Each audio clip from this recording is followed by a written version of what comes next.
स्थान सब कहू आमे पढ़ी छी जोटा कि आमे वर्णर उच्चारण स्थान रे प्रथम आसी कंठीय वर्ण जहाकि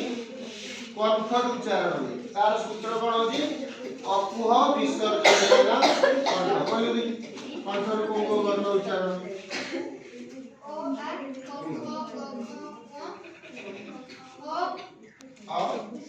विसर्जन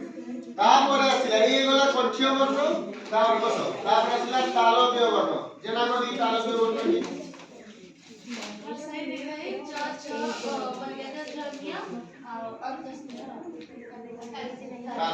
तापर आमे जिबा मूर्धन्य वर्ण की श्रेणी मूर्धन्य वर्ण की सूत्र होची कोन ऋतु रसाणाम मूर्धा सूत्र अनुसार हो रु ह्रस्व रु दीर्घ रु